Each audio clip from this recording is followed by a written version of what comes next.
નમસ્કાર દર્શક મિત્રો, એસએમબી ન્યૂઝ આપ સૌનું હાર્દિક સ્વાગત છે। હું છું આપની રીતે જાની મકવાણા। સમાચાર શરૂ કરતા પહેલા નજર કરીએ મુખ્ય સમાચાર પર। ડેડિયાપાડાના ધારાસભ્ય ચૈતર વસાવા 45 દિવસ બાદ જેલ મુક્ત થતા સ્વયંભૂ લોકો ઉમટ્યા। સાંસદ મનસુખ વસાવાના 30 વર્ષના શાસનમાં પણ નથી મળ્યું આટલું મોટું સમર્થન। ચૈતર વસાવાની જેલ મુક્તિને લઈ રાજકીય વાતાવરણ ગરમ। મક્તમપુરની સીમમાં બાવન ગામ આદિવાસી સમાજનું સ્મશાનને લઈ લોકો મેદાનમાં। આદિવાસી સમાજના સ્મશાનની બાજુની જમીન બિલ્ડરને આપી દેવાતા લોકોની લાગણી દુર્ભાતી હોવાના આક્ષેપ સાથે કલેક્ટરને આપ્યું આવેદન। સુરતના સીસ ફાઉન્ડેશન દ્વારા સુરતથી સાળંગપુરની સાયકલ યાત્રા નીકળી। ભરૂચમાં ભવ્ય સ્વાગત કરાયું।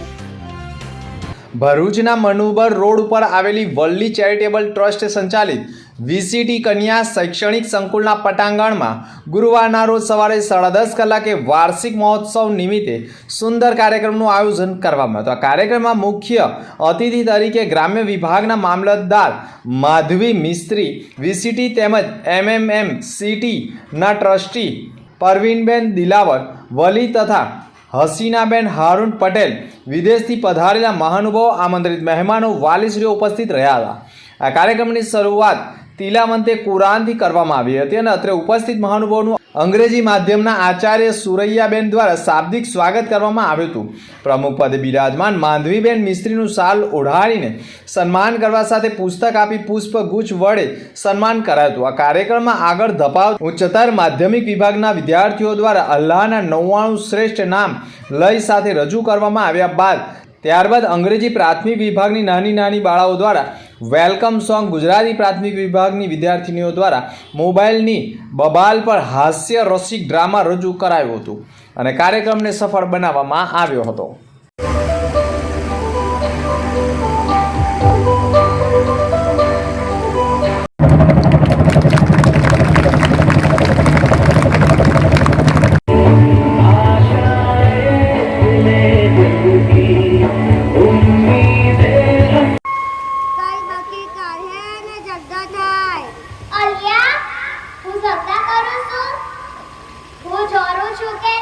આપના ઉમેદવાર દેડિયાપાડાના ધારાસભ્ય 45 દિવસ બાદ જેલ મુક્ત થતા સ્વયંભૂ લોક સમર્થન અને શક્તિ પ્રદર્શન વચ્ચે જેલ બહાર તેઓને લોકોએ દેખો દેખો કોણ આયા, આદિવાસી કા શેર આયાના નારા સાથે બેરિકેડને પણ તોડીને વધાવી લીધા હતા।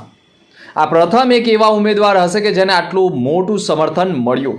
સાંસદ મનસુખ વસાવાએ 30 વર્ષમાં શું કર્યું? આવા અનેક પ્રશ્નો વચ્ચે શું લોકસભાના સાંસદ મનસુખ વસાવા 30 વર્ષ બાદ જો ગામમાં નીકળે તો આટલું સમર્થન મળે ખરું? તેવા અનેક સવાલો ઊભા થઈ ગયા છે। વનકર્મીઓ પર હુમલાના કેસમાં દેડિયાપાડાના ધારાસભ્ય ચૈતર વસાવા ફરિયાદ દાખલ થયા બાદ ભૂગર્ભમાં ઉતરી ગયા હતા, પરંતુ તે ભૂગર્ભમાં ઉતર્યા હતા કે પછી કોર્ટ અને હાઈકોર્ટ સુધી આગોતરા મેળવવાના પ્રયાસ કર્યા હતા। આખરે સેશન્સ અને હાઈકોર્ટે આગોતરા જામીન ના મંજૂર કર્યા બાદ તેઓ સરેન્ડર થયા હતા અને તેમાંય શક્તિ પ્રદર્શન જોવા મળ્યું હતું।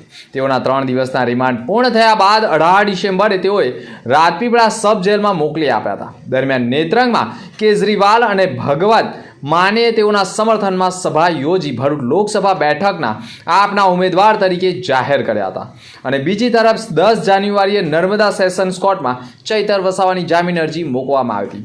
ચૈતર વસાવા તરફે 3 વકીલોએ હાજર રહી તેઓને રેગ્યુલર જામીન માટે વિવિધ આધાર રજૂ કર્યા હતા, દલીલો કરી હતી, જ્યારે સરકાર પક્ષે સરકારી વકીલ જે ગોહિલે હાજર રહી કેસની ગંભીરતાને લઈ દલીલો રજૂ કરી હતી। નર્મદા જિલ્લા પ્રિન્સિપાલ સેશન જજ નેહલ કુમાર જોશીએ બંને પક્ષોની દલીલો સાંભળી 23 જાન્યુઆરી સોમવારે ચૈતર વસાવાને બાળ શરતોને જામીન મુક્ત કર્યા હતા।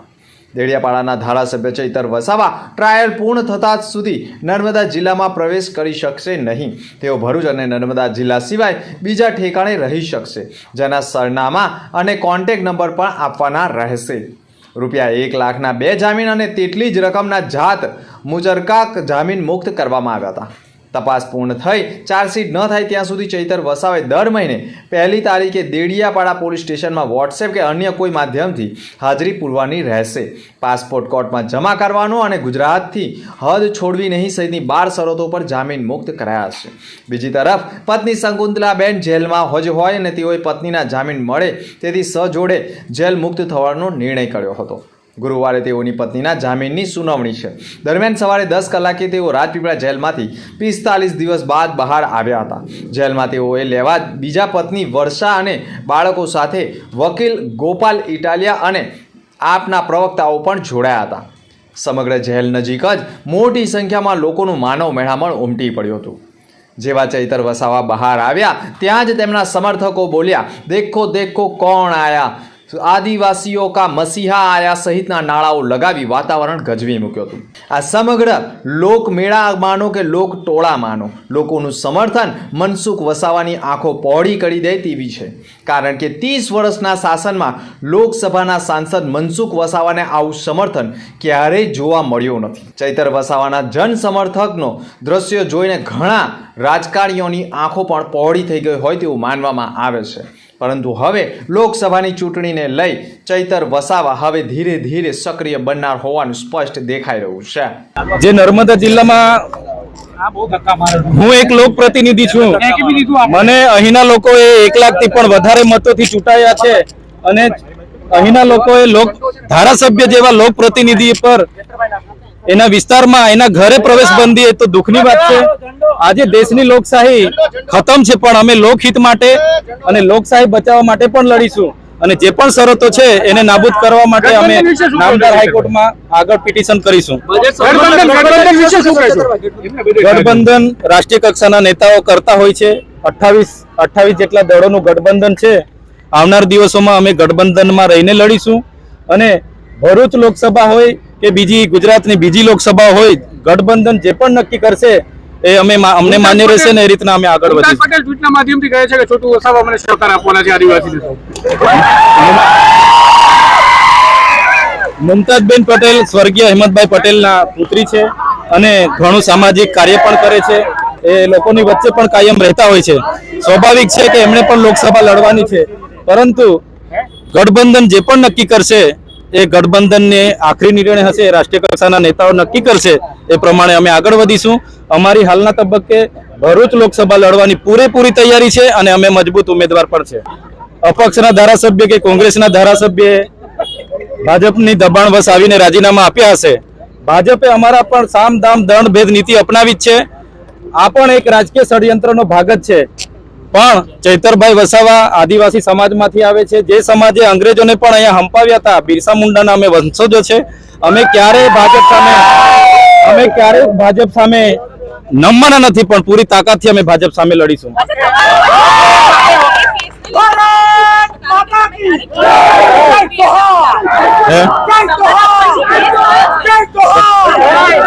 જે કેસ થયો છે તે બાબતે આપણે કોઈ દિવસ પ્રતિક્રિયા નથી આપી, શું કહેશો અત્યારે તમે?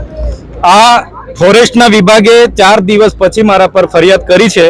હજુ એ ફરિયાદમાં કોઈ તથ્ય નથી કે કોઈ પુરાવા નથી. પોલીસે એક ઉપજાવી કાઢેલી વાર્તા છે.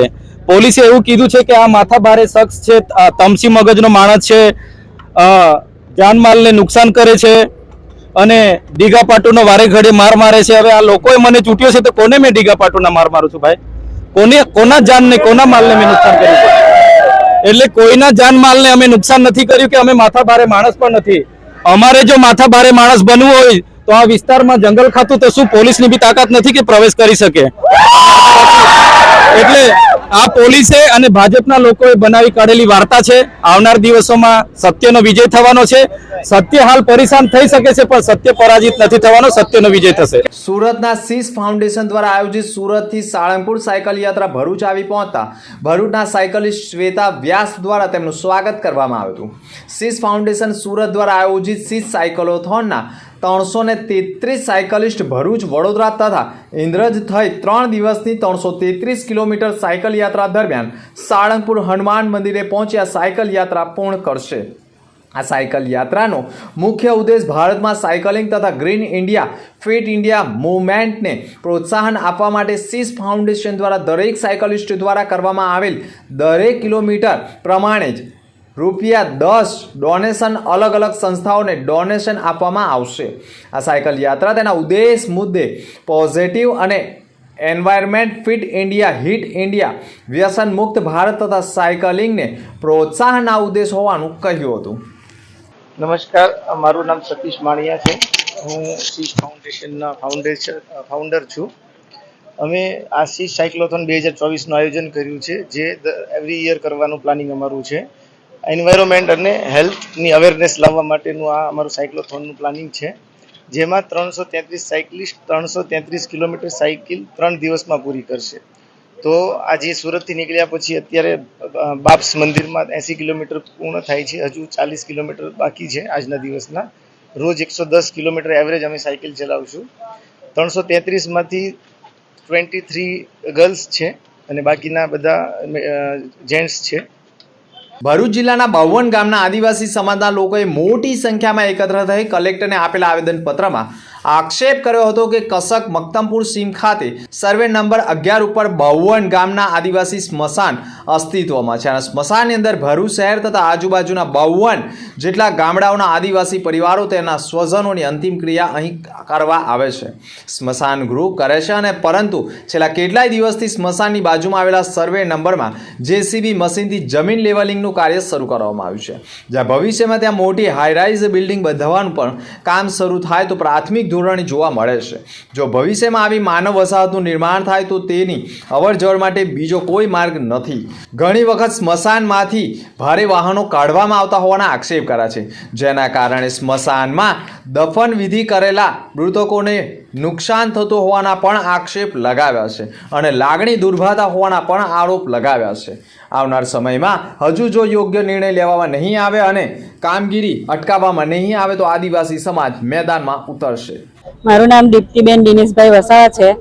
અમે અહીંયા મક્તમપુર જિલ્લા પંચાયત ભૂકંપ આવાસમાં રહીએ છીએ.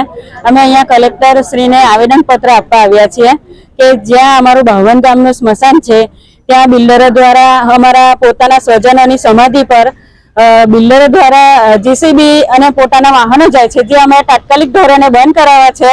અને ત્યાં અમારે જે વાહનોની જે આવન જવન છે એ જ બંધ કરાવી છે અને એ કલેક્ટરશ્રીને અમે આવેદનપત્ર આપવા આવ્યા છે. આમોદ તાલુકાથી સુઠોદરા પ્રાથમિક શાળામાં L&T કંપનીના મેનેજર યતીન દવે દ્વારા દફતર કીટ અને સ્વેટર વિતરણ કરી વૃક્ષારોપણનું આયોજન કરવામાં આવ્યું. આ કાર્યક્રમની માહિતી આપતા ગામમાંથી L&T કંપનીમાં નોકરી કરવા જતા યુવાનો અરલીભાઈ તથા અજયભાઈ પાસેથી જાણકારી મળી હતી. સુઠોદરા ગામમાં થઈને એક્સપ્રેસ હાઈવે નીકળે છે, જેમાં ગામના યુવાનો પણ નોકરી કરવા માટે જાય છે. શાળા અને શાળાના બાળકો વિકાસ માટે સતત પ્રયત્નશીલ રહેતા શાળાના આચાર્ય રેખાબેન L&T કંપનીના મેનેજર યતીન દવેનો સંપર્ક કંપનીમાં નોકરી કરતા ગામના યુવાનો પાસેથી માહિતી મેળવી હતી અને મેનેજરે શાળા મુલાકાત બોલાવી શાળાના બાળકો અને શાળાનો પરિચય મેળવી તેમને જરૂરી કીટનું વિતરણ કરવામાં આવ્યું હતું. અંતમાં મુખ્ય સમાચાર પર ફરી એક નજર. ડેડિયાપાડાના ધારાસભ્ય ચૈતર વસાવા 45 દિવસ બાદ જેલ મુક્ત થતા સ્વયંભૂ લોકો ઉમટ્યા. સાંસદ મનસુખ વસાવાના 30 વર્ષના શાસનમાં પણ નથી મળ્યું આટલું મોટું સમર્થન. ચૈતર વસાવાની જેલ મુક્તિને લઈ રાજકીય વાતાવરણ ગરમ. મક્તમપુરની સીમમાં 52 ગામ આદિવાસી સમાજનું સ્મશાનને લઈ લોકો મેદાનમાં. આદિવાસી સમાજના સ્મશાનની બાજુની જમીન બિલ્ડરને આપી દેવાતા લોકોની લાગણી દુર્ભાતી હોવાના આક્ષેપ સાથે કલેક્ટરને આપ્યું આવેદન. સુરતના સીસ ફાઉન્ડેશન દ્વારા સુરતથી સાળંગપુરની સાયકલ યાત્રા નીકળી. ભરૂચમાં ભવ્ય સ્વાગત કરાયું. તો આ હતા આજના સમાચાર. આવતીકાલે ફરી મળીશું નવા સમાચાર સાથે. નમસ્કાર.